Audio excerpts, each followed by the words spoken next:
So, Jay, anything interesting happened in the good old US of A this week? Not at all. I'm so glad 2020's over. 2021 is just off to such a better start. As we speak right now, January 4th, 2021, everything's going along smoothly. I mean, I couldn't ask for a better year. I don't know what's going to happen tomorrow or the next day, but as of January 4th, 2021. How much can change in 2 or 3 days? Not much. From today, January 4th. And speaking of 2021, this is the year we promised we'd review The Blob. And also not to be confused with The Blob. The Blob, the remake, was written by Frank Darabont. Holy shit balls. And there's several members of the cast of The Blob that are in the mist. That's coming up. Stay tuned. 2021 will do that. It'll be competing with Avatar 6. Right. I arbitrarily, back when we reviewed The Mists, I just threw out a date, or year, to review The Blob. And here we are. I also said that we would be reviewing Avatar 6 in 2021, and we haven't even gotten Avatar 2, so we're more reliable than James Cameron. Right. It's true. Yeah. It's true.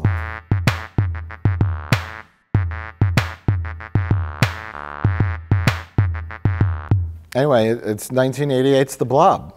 Yeah. Which is not a film about Louis Anderson. We're not going to review the original The Blob. We're not going to do a compare and contrasts because we don't care about the original The Blob. Yeah, I have not seen the original The Blob. I've seen the original The Thing and the original Invasion of the Body Snatchers. All, of course, have famous remakes. Yes. But don't forget The Fly. And The Fly, yes. There's a lot of old 50s B movies that were remade in the 80s. We complain about remakes now, but the 80s really was the time for it. The difference was they were remaking B movies that could use an improvement. And making them better, yeah. Yes. The only thing I remember about The Blob was the bowling alley scene when, was it a movie theater? It's a movie theater. Okay. That's one of the holdovers in this, is the movie theater scene. Where, I thought there was a bowling alley where the strawberry jam comes out of the wall.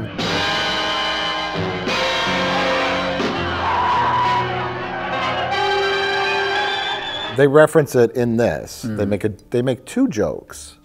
Great. I killed the strawberry jam. I think Kevin Dillon's like he picks up something on the ground. He's like, oh yeah, strawberry jam, and he looks at the camera. Yeah. And then they do a hard cut from the real Blob to someone eating Jell-O. A little nod at the original, a shot. The hokiness of the original. Yeah, yeah. It's not just that the original is, because it's, I don't know, I don't think either of us are into 50s sci-fi B movies all Everything's that much. about communism. Everything's about communism. But it's, they're all very talky.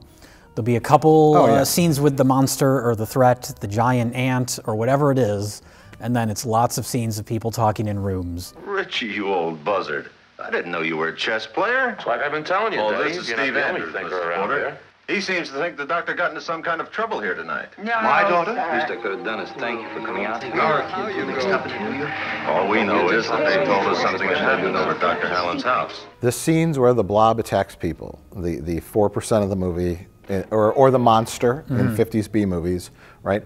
Those were meant for everyone to throw their popcorn and scream. The other 96% is teens making out in the drive-in. That's why they have the long talking scenes. Yes, they knew their audience. Oh, sure. It's, come on, doll, let's go to the drive-in. I'm gonna show you a spooky movie. Oh, I don't like spooky movies. Don't worry, most of it's boring talking. The most shocking thing in the original The Blob is that Steve McQueen is playing a teenager. He looks like he's 40 years old. The best thing about the original The Blob is the theme song. Beware of the blob, it creeps and leaps and glides and slides across the floor, right through the door and all around the wall. Anyways, I love this movie. I've forgotten how much I love it. You know, it's one that I watched here and there growing up, and I always really liked. And in this recent rewatch, I realized, kind of like when we talked about Tremors, our very first review, it's pretty much a perfect movie. From a structure standpoint, from a script standpoint. Solid fucking script by Frank Darabont. Yes, yes. The writer of The Mist, The Green Mile. Shawshank Redemption, of course. Shawshank Redemption. Got his start in horror.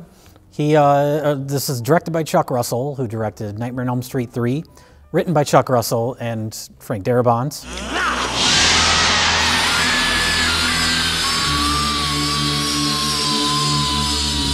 cinematographer was the cinematographer of all of David Cronenberg's early movies. We got a couple David Lynch cast members. It's the perfect stew. I felt it felt Lynchian. I think it was the diner. Yeah. It felt Krugerian, Freddy Krugerian. the scene where the girl is taken home by her parents, and the mom's like, "Here's a sleeping pill. Just go to sleep. You're safe now." You know, and she's like, "I'm not taking your sleeping pills, Mom." It's Heather Langenkamp. That was a scene that was cut down. out of Nightmare on Elm Street 3, so they just reused it in this. Yeah, yeah. They're like, oh, it's a sleeping pill. Ah, whatever, it's fine. And then she sneaks out her window, and then you got it's Kevin Dillon, the brother of Matt Dillon, I assume. Yeah. As the biker punk outcast. He was the most amazing mullet you've ever seen. He was a little like the other character from the first Nightmare on Elm Street. Like Rod? Yes, Rod, and who ends up in prison. So does Kevin Dillon. And then wasn't Johnny Depp sort of like the quarterbacky kind of guy? Like, yeah, he was sort of a sportsy guy. He right. was the main girl's kind of boyfriend. Right. And then you have the other guy in this. Although the guy in this gets dispatched a lot earlier than Johnny Depp, right, which is worth pointing out when we talk about the script. This movie does a great job of every 10 minutes or so kind of resetting and keeping the story interesting. Yeah, well, it's at a 95-minute runtime, perfect, flawless execution in every regard. So I wrote my notes on an ancient form of communication. Is that a piece of papier? Papier. Papier? Papa. I've heard of those. It is printed out on a computer. I originally wrote with my hand. Oh. I have a little notebook, a spiral notebook with lines on it, and I use something called a pen. Oh. Not a pencil, but a pen. Okay. It has ink I have in vague it. memories of these things. Yeah, it has ink in it, and you write with you could create words with your hand, like by the motion that you use a pen. And I did that while watching the film, but I translated it into computer form because I can't read my own handwriting after the fact. But I wrote all the setups and payoffs. Well, there's numerous, yeah. The most basic thing that even Wonder Woman 1984 forgot to include is the basic concept of setups and payoffs. And these are all rudimentary things that we talk about in all of our reviews. Yeah. We talk about acts. There's acts, there's setups and payoffs, and then there's character arcs. Those are your three real big things that you're supposed to include in a script if you want it to work. Well, we should point out, you can't avoid these things. You can break the rules, but you have to replace it with something interesting and not just a jumbled mess of nonsense, like a Wonder Woman 1984. A famous author once said, "In order to break the rules, you must first learn them." And so Frank Darabont is proving he knows the rules here, and he can break them later in life when he writes such films as Shawshank Redemption, etc. But this, he's like, I'm playing it safe. Well, it's a Blob movie. This is the perfect movie to do that with. You don't go over the top with it. But setups and payoffs. First one, motorcycle jump. Yes. Our hero, what's his name? His character's name is Brian Flagg, and knowing that Frank Darabont's a big Stephen King fan, I'm wondering if Flagg is a reference to The Stand, because that's the main villain in that movie, in that story's name. I love all the character names in this, by the way. They're all great. But anyway, you got setups and payoffs. First one, motorcycle jump. Brian Flagg, a.k.a. Kevin Dillon. I think they call him Flag for short in most the of the time. He is attempting to jump his motorcycle over a broken old bridge because he has nothing else to do. Yeah. He is the product of a broken household, an alcoholic mother. His father left. He's turned punk. He's an outcast in their little small town, which is a great setting. They show it in a lovely little matte painting of a tiny isolated town. Which also makes it feel Twin Peaksy. This little small town with all these likable characters surrounded by the woods. Yeah, so he's trying to do the motorcycle jump. He fails, of course, and then later in the film, he has his chance to do it again when the stakes are high. And he does it. By golly, he does it, because he's our protagonist. And then he works in a bike shop fixing cars, a mechanic's shop, right? And they tease the snowmaker machine. His coworker is chilling sodas or beers in the snowmaker machine.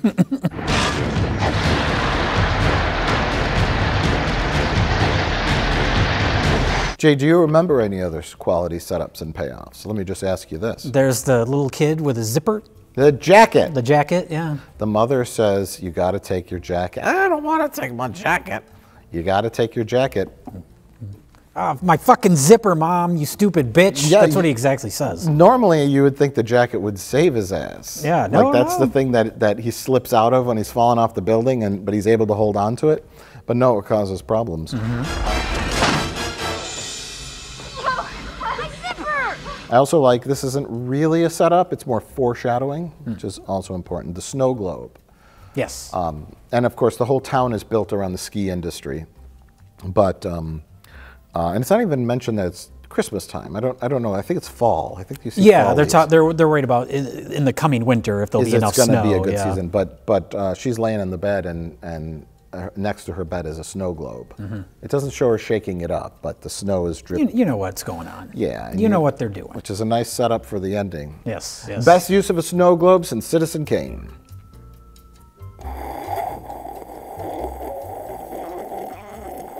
Can I talk about one of my favorite scenes in the film? That's what we're here to do. And how it could be altered. To make it worse? To make it... I was watching the movie and I started laughing out loud because I rewrote the movie in my head. I punched up the script in my head. You punched up Academy Award-winning Frank Darabont's script? I did. I'm sorry, Frank. So our hero, Paul, or temporary hero, Paul, the high school quarterback who's in love with Meg, and his friend Scott Jeske go to the pharmacy. Scott Jeske wants condoms. Look, pal, give me a pack of Trojans and a Banaka spray. Because Scott Jeske is a potential rapist. He's not a rapist. I won't call him a rapist. He was on his way. He was cock-blocked by the Blob. He was cock-blocked by the Blob. He has a bar cart in his trunk. It's kind of amazing. And he has all these like things in there. And he's like, baby, you're wearing my ring. and he has a pile of them in his trunk. He's a dirtbag. Yes, yes. And, is it implied there that he put something in her drink? Because she gets very sleepy. She's not just like drunk, she like passes out. And I was wondering if the implication is that he was supposed to have drugged her. I don't think so because he's surprised when she passes out. Okay. He's more like ooh, an opportunity. The scene is Scott Jeske and Paul. Paul is our hero. He's our all-American high school quarterback. He's the Steve McQueen of this movie. He's going to make it to the end. Right.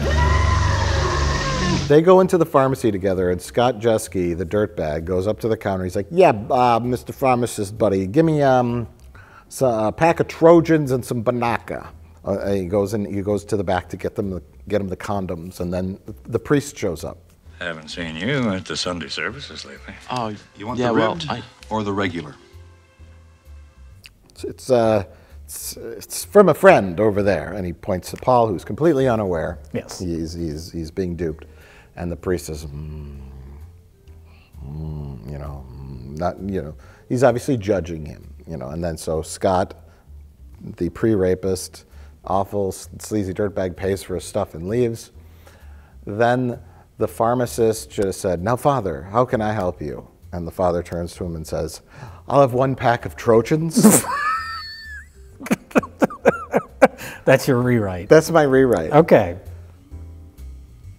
That's funny. So your rewrite is not restructuring the film in any way. It's just adding jokes. Okay, fair enough. Add a nice joke. I laughed out loud when I thought of that while watching the film. Well, congratulations. In hindsight, I'm glad they didn't put it in, but...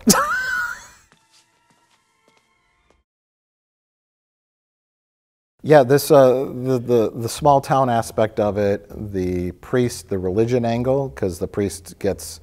Once he sees the Blob, he, of course... Changes his whole perspective. Yes. He's just a regular old priest, and then he sees the Blob, and he thinks it's like, I don't know, end times, and then he starts his own cult in the middle of nowhere for an end times cult. And that's that whole, like, the religion, the small town, like all the different characters. It's very like The Mist. Yeah. Nobody turns on each other, but and then of course the government. I know The Mist is from a Stephen King book, but you have the secret government experiment, which added an extra layer on it. Yeah. Because you could go full Don Doler and just have lands from outer space and that's it. Yeah, well, that's like I was saying earlier, how every 10 minutes or so, the movie just completely refreshes itself. Because you think, like the original The Blob, it's a blob, it's a creature from outer space. Right. And this movie sets it up as that. So then, you know, the revelation that, oh, this is man-made, it's chemical warfare, they're doing tests, and then they close off the town so it doesn't spread. And and then it's like, oh, okay, that's the twists, which has been done, especially in that era. You have like aliens. Sure. But then the twist on top of that is that the head of that whole organization, he falls into the sewer, and immediately all the rest of his crew just turn on him. Let's scrag that son of a bitch.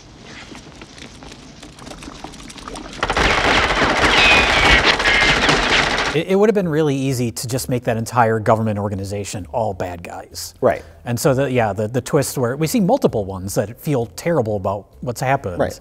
One of them, by the way, did you recognize one of the side scientist guys? At this rate, by next week there may be no U.S. You've been watching Tim and Eric recently, so I thought maybe you would recognize him. Who is he on Tim and Eric? He just shows up once in a while because I always cast these like weird looking side people.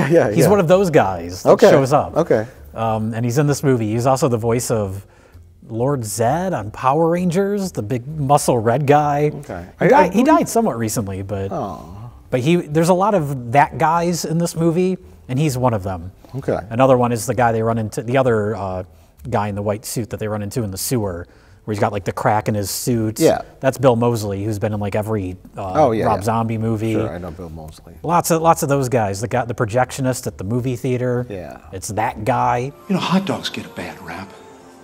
They got a cool shape. They got protein. You like hot dogs, right? Yeah. The movie's just chock full of that guys. And isn't the Pee Wee bum in this? Jimmy Crack No, Corn? the bum at the beginning isn't the Pee Wee bum. It's another bum. It's not the crazed drunk driver bum from Back to the Future. No, I'm surprised Buck Flower isn't in this movie somewhere. There's actors that make their career as bums. I swear to God, I thought that was the Jimmy Crack Corn and I Don't Care bum. I could see that. Similar look. Jay, you know your bums. Is it because you're dressed like one?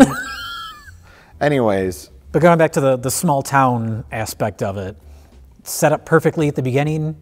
We get all these great atmospheric shots over the opening credits. It looks like the opening of Day of the Dead or something, where it's like this town is abandoned. And they're like, oh, are we seeing the aftermath of the Blob? Like, the movie's really good at playing with your expectations like that. And then we see a graveyard. And so like, oh, but then we just dolly over, we pan over. Everyone in the town is at the football game because it's a small town, and that's what you do. Right. That perfect like setup of I'm going to say it, subverting your expectations. And it's funny you should mention that, Jay, the graveyard. I thought that was a beautiful visual. Graveyard, and then you pan over to the football game. Right next door. Which is true. Because out of curiosity, when I see movies like this, it brought back that The Pit, which was filmed in somewhere in northern Wisconsin. Yeah. We actually drove to all the locations of The Pit, took screen grabs and found where they shot stuff, and I love that. I don't know why I'm fascinated with movie locations. Well, especially when it's like an unusual location, where it's like, this is some small town they don't usually film at. Yes, I'm not going to drive to the Joker steps. Right. But when it's like just an oddball fucking place where you don't go to film a movie. Toronto, you find some background shot in Toronto, of course. But this is filmed in Abbeville, Louisiana. I don't know if I'm saying that name right. Abbeville. Abbeville. It's a very small town. Yeah.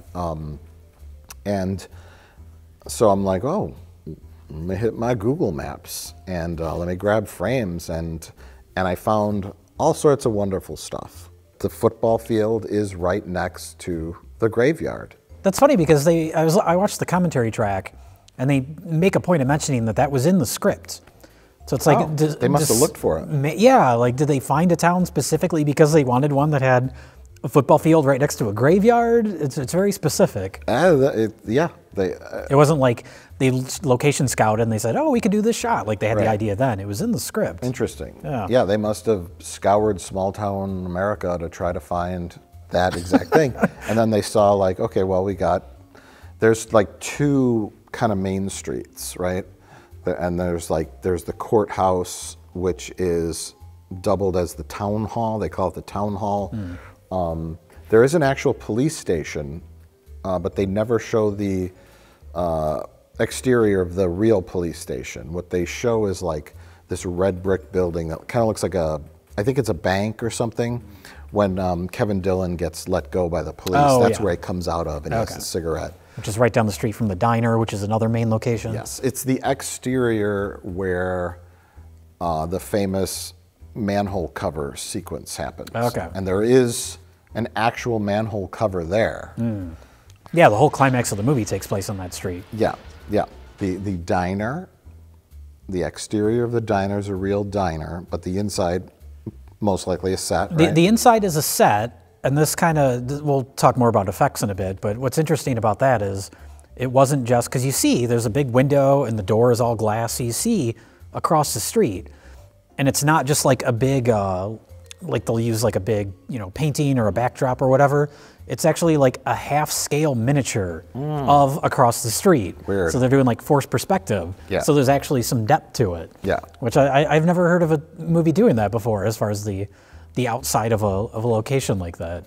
The closest thing I could think of that's very similar is the exterior of Dana Barrett's apartment building, which is in New York City. It's a real place. And then when they had to do the street coming apart, they did that in Los Angeles, where they recreated the facade, the front entrance of the building. Well, sure, but that's full scale. Well, the idea of doing like a half-scale forced perspective for just a mundane diner scene is interesting. And that might be the case too with when the waitress of the diner breaks out of the window and ends up in the alley.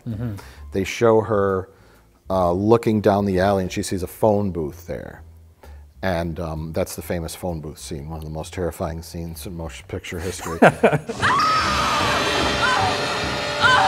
And you see across the street. Yeah. And it looks like the real across the street because I've done this. I've taken the two images of the Google Street View and her perspective down the alley in the movie, and it matches up pretty perfectly. So it might have been what you said, where they did a miniature, and that alley is on a set. Yeah, that could be. Or it was the real alley, and then once she got into the phone booth, they just recreated. Then it turned into a soundstage situation, obviously, because they have to do all the stuff coming in, and the dummy and the overhead shot is a miniature dummy, which looks pretty good.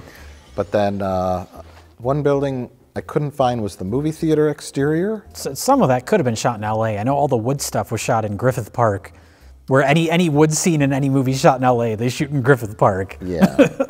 Although when you watch the movie, you would never really think of it. Doesn't look like Griffith Park, like the way they light it and stuff. Which is worth pointing out. We recently recorded a commentary track for Dungeons and Dragons, and on that we talk about the lighting of the woods in that movie. How they just took giant lights and blasted the trees, and it looks terrible. And this movie has that unnatural lighting for the woods. Lots of movies do, but it's a lot of it's like backlighting with fog. It's not realistic looking, but it creates such a great moody atmosphere. Oh, yeah. that it completely works.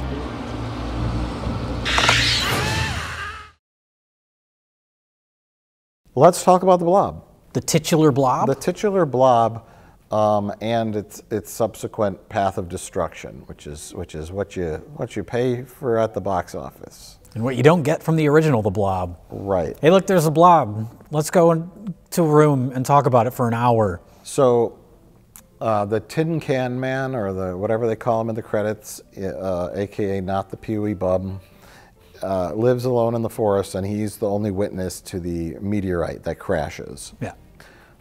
Which I was disappointed in the pyrotechnics. The composite shot of the effect of the fireball going over him was great. Yeah. But then it hits the forest, and then it just does one of those sparks. Like, you know, like kind of like pyrotechnics that you use like where people are around, they're so weak. Okay. I wanted a like a big one.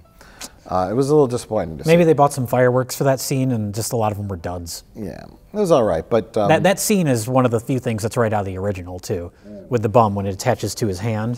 That's directly from the original. Okay, one of the few. That and the movie theater scene are pretty much it. But the Blob is just a disgusting pile of meat, of grossness that latches on and consumes. And it's pink, purplish, which is interesting. That makes it stand out. Right. It's not like brown or green or something more sort of organic looking. Right. Yeah. Human beings find certain colors gross. Brown and green, for example. Pink, not so much. Could have been blue, too.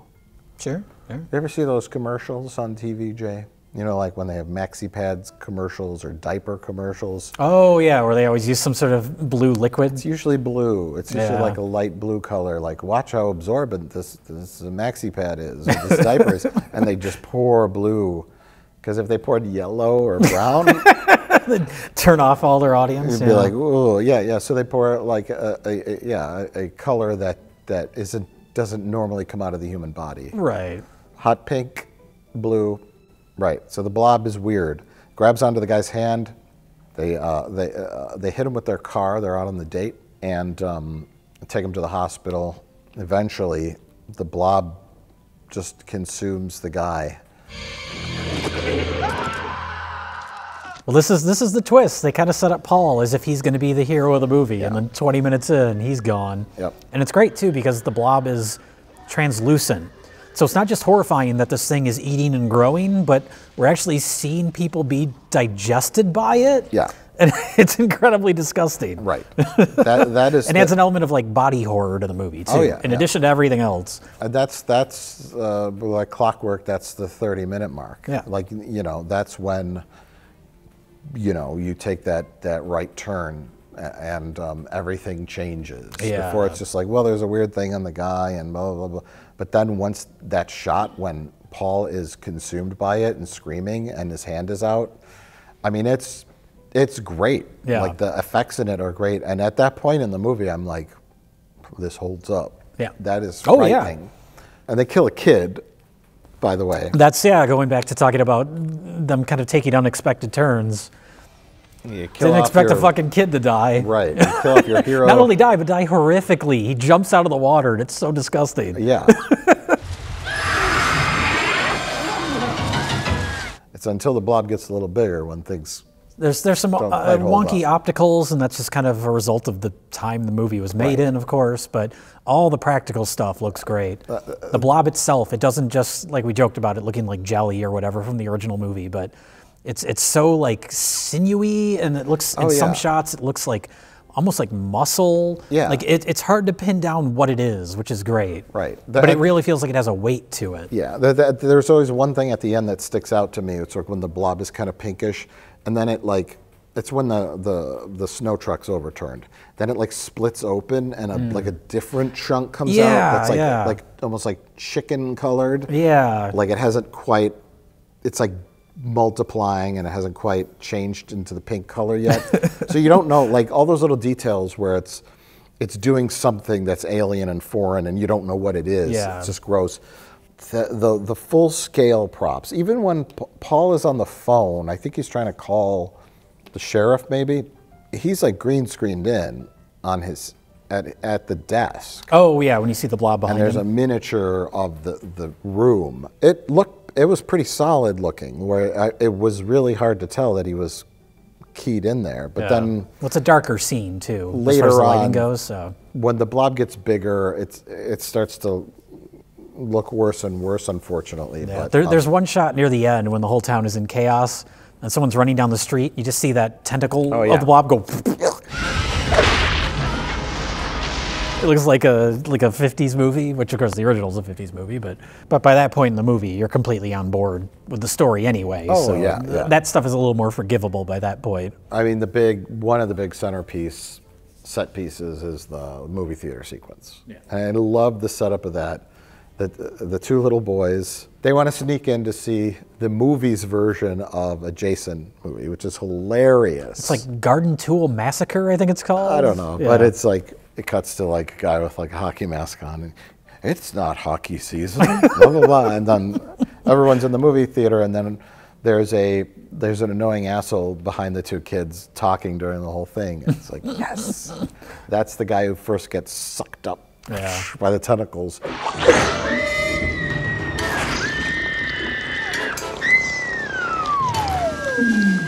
As the blob has made its way onto the ceiling of the movie theater, which is fucking frightening. Yeah. It starts off in the projection booth. Well, we see after the fact, because then the manager comes into the projection booth, and you see that yo-yo come into frame. Oh, and then we pan up. Yes, that's right. And now we have, in addition to everything else, we've had, you know, miniatures, we've had animatronics, and green screen or blue screen effects, and now we have just the full-on puppet of this guy in the ceiling. Yep. But that little character trait of establishing the projectionist with a yo-yo and then having that pay off, where it's like all these little details you put in to make all the characters distinct. Mm-hmm. Everyone in this movie, even the most minor of characters, is distinct. Yeah. From things that are written for the characters to do to just the casting.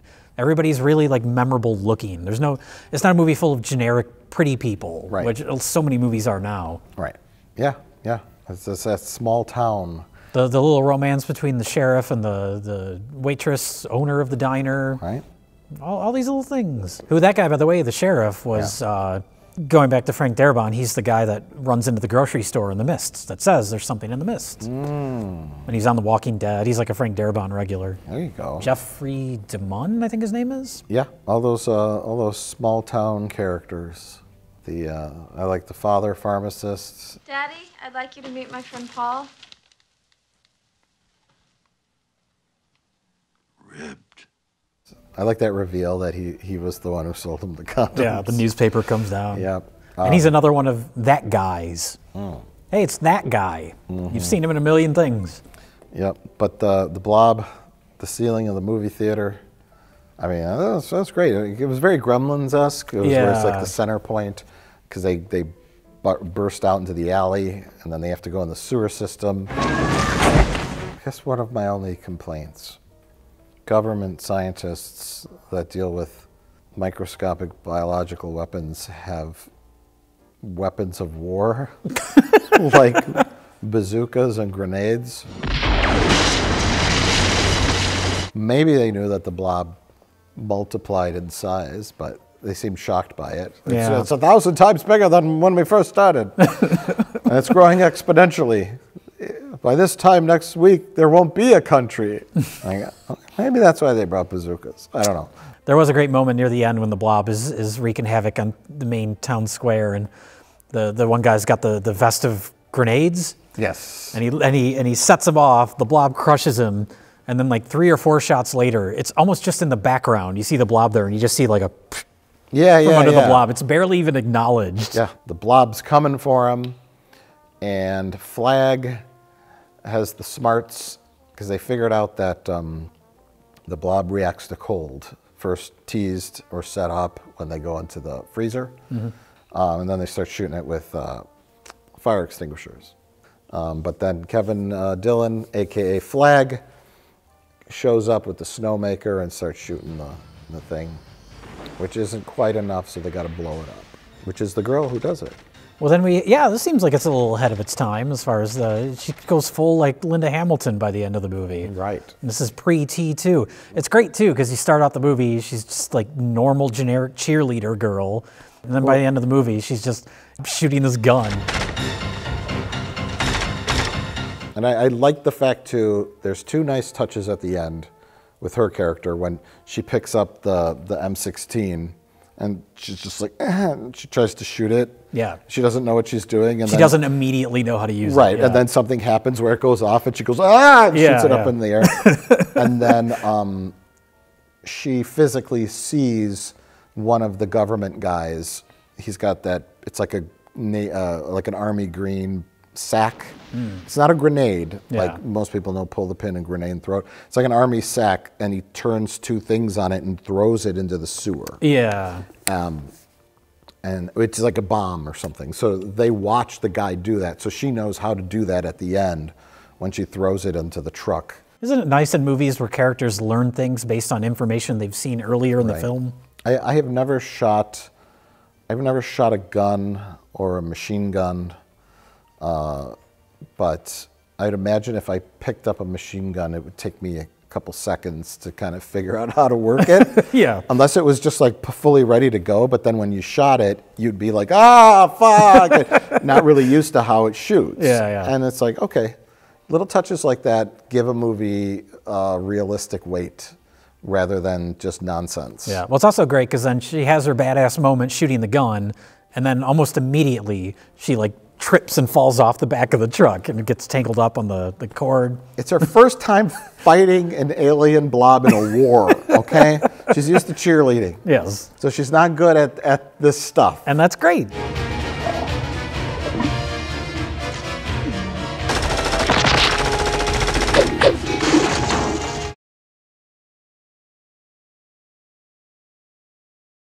Can we talk about the miniature?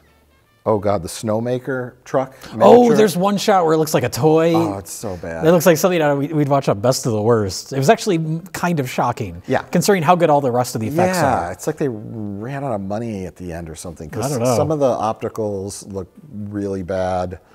That you can just chalk up to that was when it was made, but that miniature does not work. No. Yeah, you could go through and like talk about, gosh, all the little. That's why movies of this era are just wonderful, because like all the little tricks. Well, I mean, we've talked about this before, but like something like Tremors or this or The Thing, where it's like it just uses every possible trick. Yeah. Every trick in the book, and every shot is completely different. It's not all just CG. Right. Every shot is like you have to think about the physics of this one. There's one shot when the date rapey guy is in the car and her face gets sucked in, which kind of looks silly, but it's fine. But then there's a reverse shot where the blob attaches onto his face. It's like a 1 second shot, but for that one shot, they actually just used gravity. They turned the whole car on its side. He's sitting sideways and they just drop the blob from up top. So it falls on him, but then everything's sideways, so it looks normal. And it's just for 1 second shot. Now it would be lock the camera down and just add it later. Yeah, have him go, oh, and we'll figure it all out. Right. And we're not against CG. People seem to think when you talk about how great practical effects are, it means you hate CG. CG is a great tool. It should be used as a tool like everything else. It should not be completely relied upon. No. But those shots, the waitress in the phone booth,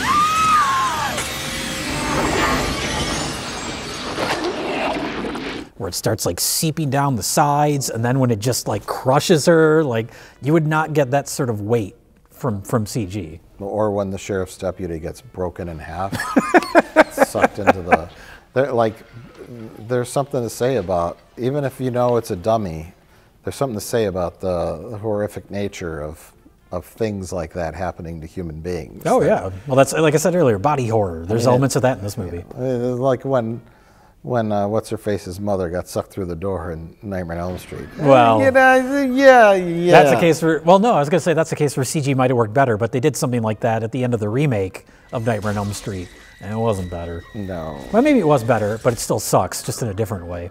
Yeah, I think I just like the cleverness of how do we do this often works great. But then the flip side of that coin is that they have limitations. Sure. And sometimes the limitations just look really bad, like the keyed in miniature of a blob coming down the street and people running in front of it. Some of that stuff doesn't hold up, but in my opinion, I really don't care.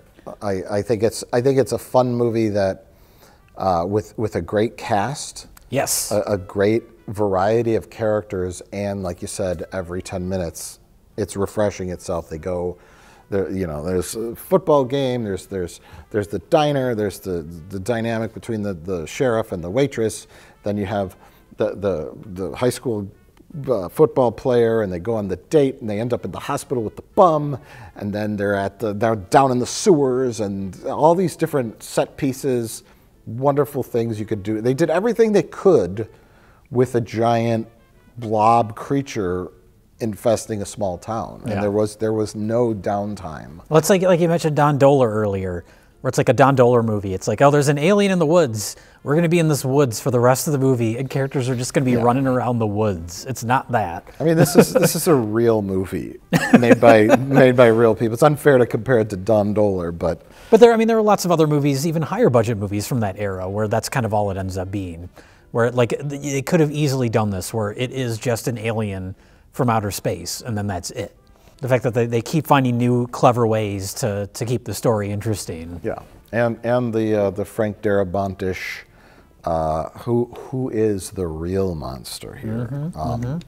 Subtext that seems to be in a lot of his stuff, where it's the U.S. government versus the town really at the end. Yeah. Which leads us, Jay, to our delicious sequel tease that never happened. The Lord will give me a sign. It works as its own thing, even without a sequel. There was talk, I want to say it was like 10 years ago, there was talk of a reboot, remake, just whatever, a new version of The Blob. Talk of having it be directed by Rob Zombie, who's about the worst possible choice you could pick for a Blob movie. Unless you want every character in your Blob film to be a redneck that's all screaming at each other. This is where I would be a proponent of CG, at least in large scale stuff, because I would.